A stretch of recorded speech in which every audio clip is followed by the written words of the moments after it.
Mayoral Memo with Matthew Dickerson from Dubbo Regional Council. You're listening to Tony Graham on Binjang 91.5, and it's time to talk to the Mayor of Dubbo Regional Council. That's Matthew Dickerson, of course, because he's not long out of a meeting. It was on Thursday night where they had committee meetings. So they had infrastructure, development and environment, culture and community, corporate services, but nothing very interesting happened there. But we have plenty of other things to talk about, don't we, Matthew? Always have lots of things to talk about, Tony. Always things happening. There's a lot happening around the whole local government area, actually. Yeah. So the res, you were saying that you had a meeting with Penny Sharp, who is apparently the Minister for many things. Must be similar to our old mate Russ Hinds in Queensland, perhaps. But but she is, there was things happening with the res that are sort of looking positive for this local area here. So tell us all about that. Yeah, I think you're right. It is looking very positive, and it's important. You've got a whole range of new ministers in power now, and so one of the things that I think is important is to get in front of those ministers and have a talk to them. So I have been going through that process. Penny Sharp's particularly important for Wellington, Binjang, for the renewable energy zone, because she is Minister for many things, including Minister for Climate Change, Minister for Energy, Minister for the Environment, and also Minister for Heritage, which wasn't so relevant in this particular example.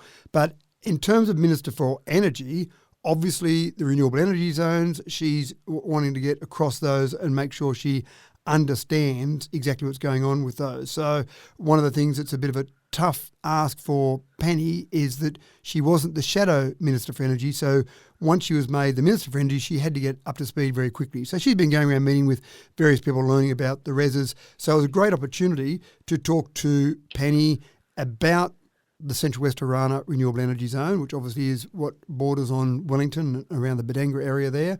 Keeping in mind, one thing that does confuse people a little bit, Tony, is that they look out and they see wind turbines, they see solar panels out there, and they think of the renewable energy zone. But actually those aren't part of the renewable energy zone yet. It's only the various projects that are going to hook into the new transmission lines that are technically part of the renewable energy zone. But bottom line is that one of the things that we're working on is making sure that the Wellington area in particular gains some long-term financial benefits out of being there on the doorstep. Now, as it stands at the moment, that res is 3 gigawatts in size, and at that size, that'll provide power for about 47% of the households in the state, or about 10% of all the power used by the state. So that's pretty exciting. There's already some unofficial discussions that size may increase, but even at 3 gigawatts, that's pretty impressive. And so we're seeing various projects looked at, being put forward. We've got planning agreements that we've been discussing with various proponents to try and make sure we've got long-term financial money coming in. But the exciting thing that I've come up with as a bit of an idea to really drive that long-term benefit for the Wellington area, and it was great to be able to pitch this idea to Penny, is a thing called a REAC, a Renewables Education and Activity Centre. And I looked at the examples, Tony, of the Parks Dish and the Observatory Centre there, the Visitor Centre. They get about 100,000 people a year through that. I looked at the Snow Mountain Scheme and the Cooma Discovery Centre. Again, they get over 100,000 people a year going through that, including 150 school groups a year. I would love to see some form of renewables education and activity centre out there, maybe on One Tree Hill, for example, somewhere out there close to Wellington. I'd love to see 100,000 visitors a year coming through there. I'd love to see school groups coming through there. And imagine what that would do to the economy of Wellington, apart from all these various generators, various proponents injecting planning agreement money into the economy, but also all these tourists coming through, all these school groups coming through. And one of the things that's really exciting is that you've got Lightsource BP who are talking about creating a training centre, an industry training centre out there somewhere, maybe around that One Tree Hill, for example. But on the back of that, my suggestion is take advantage of the industry training centre that they're going to build and then build a public education and visitor centre as part of that. And again, it's good to be able to talk to Penny, new in the role, pitch these ideas and really get in there on the front foot to see how we can drive these long-term benefits. I want to be able to look at that in 20 years' time, Tony, and say, this is great. We've got planning agreement money coming in and all these tourists coming in, and Wellington will be absolutely bustling. We've obviously got the challenge about where all these people that are going to be building these projects are going to live. And again, I think we can get some economic injection into Wellington out of that. But bottom line was, it was a really good opportunity with Energy Co in the room, with the Minister in the room, just to talk about the challenges and the opportunities that we see there out of the res. Okay, it would be nice to see some sort of secondary industry that plugs into that, located here in Wellington, like an industrial park of suppliers and service people. Would be nice if some sort of industry related to that could be parked here instead of being displaced in other places around us. I thought that could be a possibility that should be looked at. Yeah, you're spot on. And actually, there's been a conference going in Dubbo this week where that's been one of the main topics. There's been a range of speakers. I think there's been about 60 different speakers about a range of different topics. And just to give you a really simple example, you might see hydrogen used by long-haul trucks, for example. Hydrogen might be used even by ships. The idea of producing hydrogen out of coal-fired power kind of negates the whole point of having some form of green fuel. But if you've got hydrogen produced near an area that's got lots of renewable power, for example, the Central West Orana Renewable Energy Zone, then you might be able to produce hydrogen that then is exported to different parts around the nation, maybe even around the world, by using that green power. So that's one of the secondary industries that's already looked at the possibility, various proponents have looked at that possibility of setting up some form of green hydrogen production around where you've got lots of renewable power. Now, early days yet, but they're the sort of things that you're talking about, Tony. How do we generate other industries? We don't want it just to be a bunch of solar panels and a bunch of wind farms. What other industries can we get on the back of that? And that's where I think you can start to be very innovative, start to think very progressively outside the box and really work out how we can set up this whole area for the long-term future. So is Andrew Forrest, who's got an interest in the wind farms around here, is he interested in doing that sort of thing? I haven't talked to Andrew personally, but Squadron Energy is a company that's owned by Andrew Forrest. And one of the things that we found in dealing with these various different energy providers is that Squadron Energy actually seem to be quite good to deal with. They seem to be forward thinking. They seem to be caring about the big picture, not just about putting a project together that generates a bit of money for that particular company. So in terms of a company reflecting good values, I've actually been quite impressed with Squadron Energy. Yeah. Another interesting thing is I was talking to the show, should I say, the Wellington show, to a group of people who were saying they're looking at the future mining activities, the possibilities of setting up a mine very close to Wellington here. But they said we would have nowhere near enough power to be able to do that currently, or even with what's proposed with the res. And of course, water is another problem as well. So it'd be interesting to see where that's going to all wind up. I actually think we can solve the power problem easier than solving the water problem. The water problem may be a much bigger issue for some of that mining activity that you're talking about there. But again, already they're talking about increasing the size of the res here from that 3 gigawatts and these aren't official figures, Tony, but it might go to a 5 gigawatt res, for example, might even go larger than that. But I think that's an easier problem to solve than the water problem. Yeah, okay. Anyway, look, getting on now to some of the other things we should be discussing. Now, there is this idea of a circular rail loop back towards Mudgee from here. What's happening there? What do you think that's all about? Well, nothing's happening there at the moment, but we did actually have a presentation at our committee meetings on Thursday night, and a gentleman by the name of Mike Sweeney came along and talked about the plan, and this is a group of people from Mudgee, some plans there that they've got to turn or to reopen and to add some extra rail lines, and they've done a bit of work on this. They've put some costing around it. $32 million was the approximate figure they talked about. And there's a range of things here. Part of this is for freight, part of this is for passengers. Normally, extra rail activity doesn't stack up from a passenger point of view, but it often stacks up from a freight point of view, and then you can add some passenger traffic to it as well.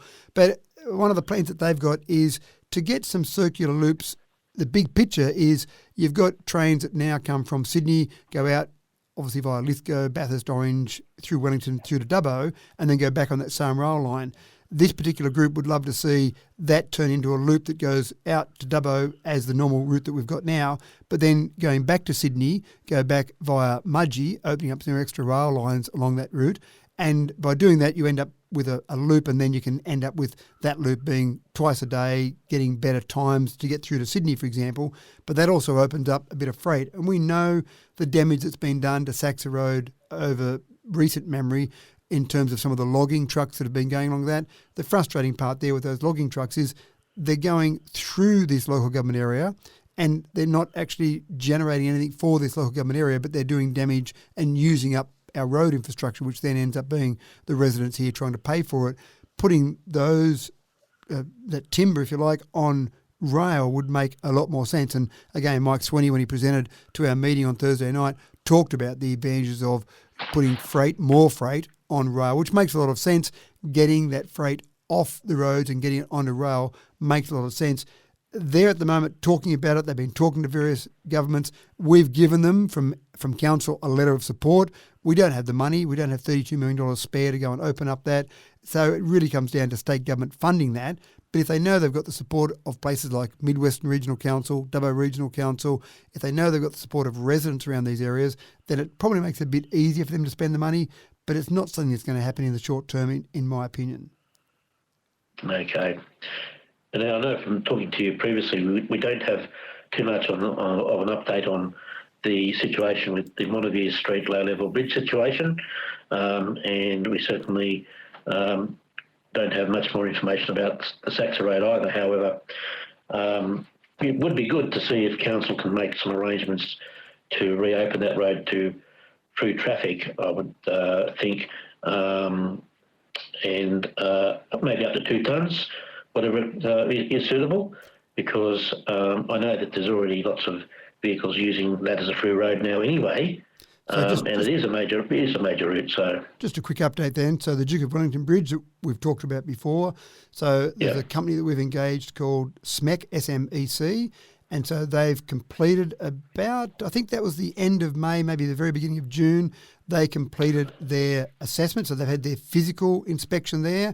We haven't received the report yet, so that we know they've completed their physical work, but they've got to give us a report.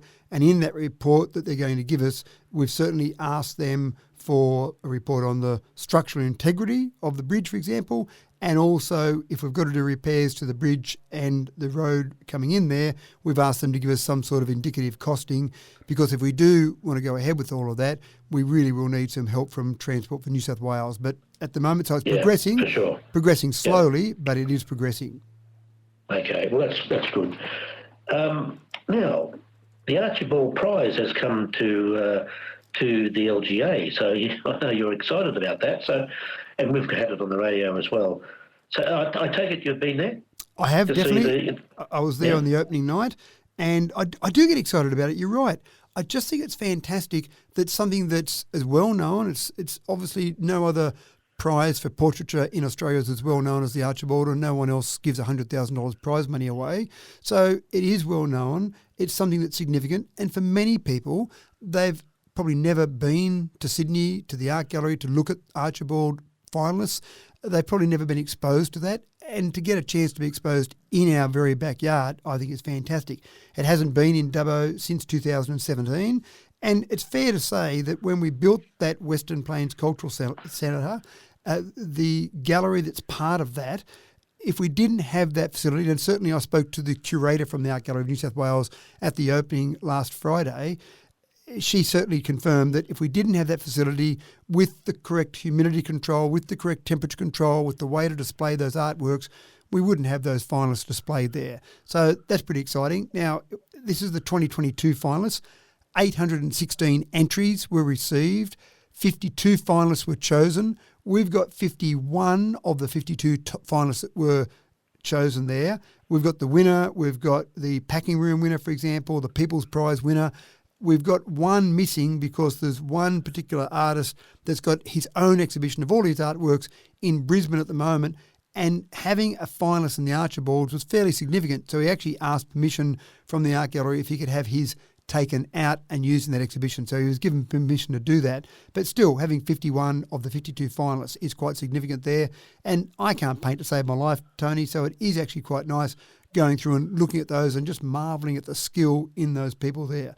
The other one, for a matter of interest, the Packing Room Prize winner is worthwhile having a look at, because when you first look at it, it looks very much like the CEO of WA Regional Council, looks like Murray Wood. And the first time I saw it, I almost had to do a double take, because I hadn't been told by Murray that he'd gone and posed for a portrait for the Archibalds. Of course, he hadn't, but it looks very much like Murray. It's actually a painting of Taika Waititi, who is an Academy Award winner. It was painted by Klaus Stengel, and as I said, that won the Packing Room Prize. But when you look at it, and there's a picture on my social media of Murray standing beside it, it looks remarkably like Murray. Oh, I thought that was the one they called was titled The Wooden Pose. Not at all, not at all. No. I don't suppose Murray would be too happy about that, would he? Oh no, he'll take it in the good jest that it was meant. You should go up there and put a label on the bottom of the painting. So if you happen to be in Dubbo, do yourself a favour, drop in. It's till the end of July. They're on display there, and you can go and look at, say, those 51 finalists there. It's quite exciting, I think, to have those there. And actually, one other point, Tony. The Archibald started in 1921, so the 2022 winner you would think would be the 102nd winner, but it's actually the 100th winner. So the painting by Black Douglas hanging there at the moment is the 100th, because in 1964 and in 1980, the trustees determined that no painting was of a high enough standard to be awarded the winner, so those 2 years skipped. So even though it's been going for 102 years, this is the 100th winner that's hanging there at the moment. Yeah, and it's amazing that it only skipped the 2, I thought. Well, I actually thought you'd feel a bit insulted, wouldn't you? All these entries, and you've got your painting in there on that year, and they said, sorry, none of them were good enough. What a slap in the face. Yeah. Anyway, Matthew, thanks for, again, taking the time out to talk to us, to all the people in Greater Wellington, about what you're doing for us. It's always nice to know. Yeah, thank you, Tony. Always good to talk to you, and hopefully your listeners are interested in exactly what's happening at Council. Yeah. And we've been listening to Matthew Dickerson, the Mayor of Dubbo Regional Council on Binjang 91.5. Mayoral Memo with Matthew Dickerson from Dubbo Regional Council.